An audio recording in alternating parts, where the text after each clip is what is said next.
마동석, 손석구 주연의 영화 범죄도시2가 곧 1000만 관객을 돌파할 예정입니다.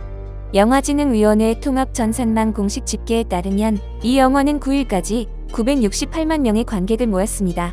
대한민국 영화 사상 900만 명대 관객을 동원한 작품은 2013년 관상과 설국열차, 2016년 검사회전, 2019년 엑시트 정도로 범죄도시2는 조만간 검사회전의 최종 관객수 970만 7,581명을 뛰어넘을 것으로 예상됩니다. 이 같은 흥행 추세라면 오는 12일 1000만 관객을 돌파할 전망입니다. 이러한 열풍에 대해 미국 버라이어티가 매주 기록을 경신하며 집중 보도하고 있습니다. 버라이어티는 액션 프랜차이즈 영화 라운드업이 최고 기록을 세우며 박스오피스를 강타하고 있다고 전했는데요. 우리나라뿐만 아니라 해외에서도 이 기록에 의미를 두는 이유는 국내 개봉 역대 28번째 1000만 영화의 탄생이자 한국 영화로는 20번째 1000만 영화이고 2019년 영화 기생충 이후 무려 3년 만에 1000만 한국 영화 탄생을 예고하기 때문인데요. 무엇보다도 범죄도시2는 영화 기생충보다 빠른 흥행 속도로 팬데믹 이후 최초의 1000만 영화 기록을 세움으로써 진정한 엔데믹 시대를 여는 최고의 흥행 한국 영화 탄생을 예고하고 있는데요. 특히 마동석은 이 영화를 통해 4번째 1000만 타이틀을 보유하는 초특급 흥행 배우가 됩니다. 그는 앞서 영화 부산행과 신과 함께 죄와 벌, 신과 함께 인과연으로 1000만 영화 배우로 등극했죠. 범죄도시2는 마동석이 연기하는 괴물 형사 마석도와 금천서 강력판이 베트남 일대를 장악한 최강 빌런을 잡기 위해 펼치는 통쾌한 범죄 소탕 작전을 그린 영화입니다. 1편보다 더욱 화끈해진 액션과 배우 손석구의 소름 끼치는 악역 연기, 또 마동석의 통쾌한 맨주먹 액션씬, 긴장감을 풀어주는 맛깔난 유머, 빈틈없는 스토리 전개를 통해 관객들의 눈과 귀를 사로잡으며 호평을 얻고 있습니다.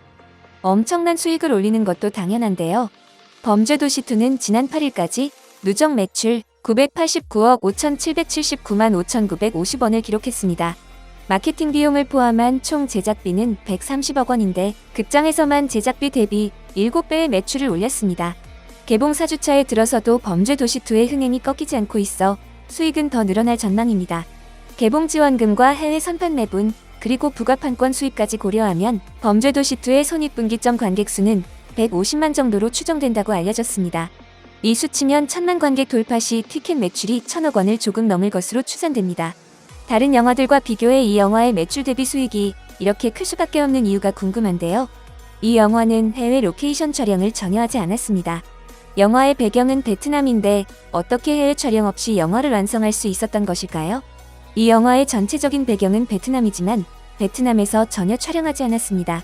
화면만 봐도 훅훅 열기가 느껴지는 뜨거운 햇빛과 원색의 도시 풍경, 길거리와 자동차, 베트남 특유의 정서가 듬뿍 묻어나는 주택부터 영화에 등장하는 소품 하나하나까지 베트남이 아니라고 믿기가 어려울 정도인데요. 하지만 이 모든 것이 다 국내에서 촬영됐습니다. 하지만 처음부터 베트남 로케이션을 가지 않으려고 계획한 건 아니었습니다. 2020년 범죄도시2의 촬영이 한창이던 때 배우와 제작진 100여 명은 베트남 불량 촬영을 위해 하노이에 도착했습니다. 당시 전염병에 대해 무지했던 베트남은 단지 코로나 발원국 인접국가라는 이유 하나로 한국발 하노이행 아시아나항공 여객기의 착륙을 불허한 사건이 있었습니다. 당시 인천공항에서 출발한 아시아나항공 여객기는 하노이 노이바이 공항으로 향할 예정이었습니다.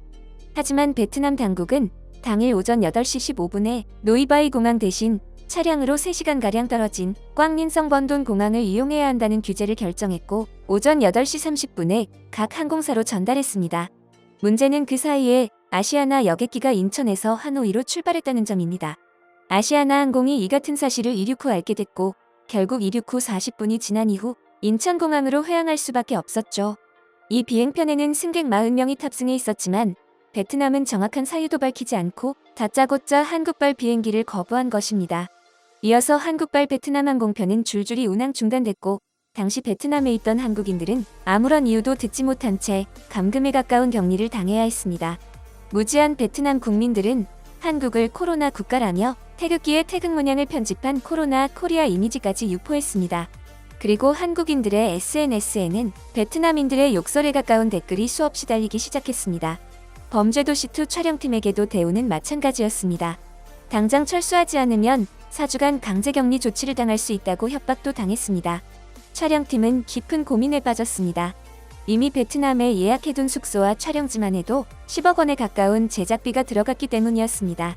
이때 주연 배우이자 제작자로도 참여한 마동석은 강력한 결단을 내렸습니다. 이렇게 더러운 베트남에서 꼭 촬영해야 하나? 2번 다시 오기 싫다는 생각이 들었습니다. 이상용 감독과 스태프들, 배우들까지 전부 같은 생각이었습니다.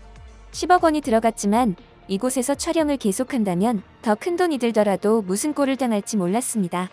한국인을 상대로 한 베트남의 바가지는 이미 유명했기 때문입니다. 여행이나 관광을 간 나라에서 현지인들보다 약간 비싸게 물건을 사는 건 어느 정도 감수하지만 베트남에서 여행객의 바가지를 씌우는 일은 그 정도가 심하다고 하는데요.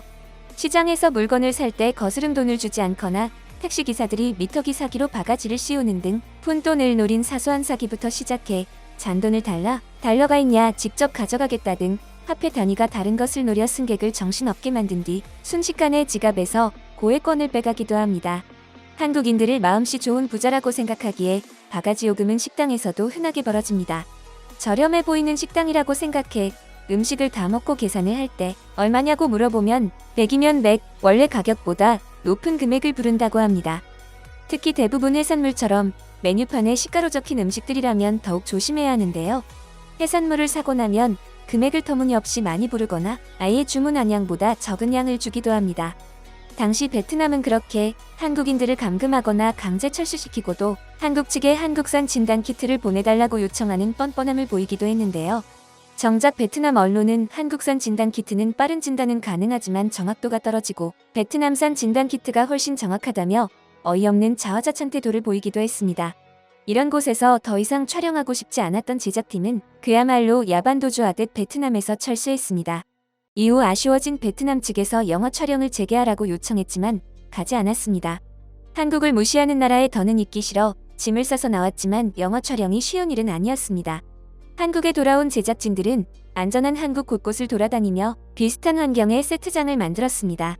영화 속에 나오는 베트남 쌀국수집은 서울 용산에 있는 쌀국수집에서 찍었고 도입부 납치 장면은 국내 갈대밭에서 촬영한 뒤 베트남 배경을 컴퓨터 그래픽으로 덧입혔습니다. 이상용 감독은 당시를 회고하며 멘탈이 흔들릴 정도로 힘든 작업이었다고 말할 정도였죠.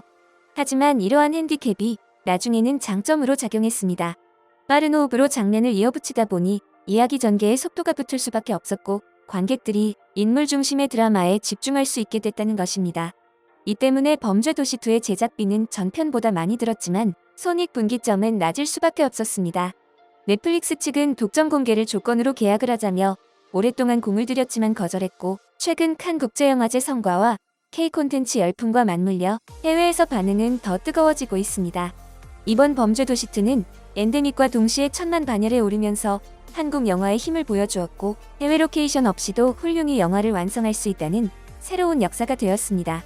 우리 영화의 무궁한 발전을 기대하면서 오늘 준비한 소식 마치겠습니다. 여러분의 소중한 의견을 남겨주세요. 바쁘시더라도 구독과 좋아요 부탁드립니다. 지금까지 단골이시였습니다. 시청해주셔서 감사합니다.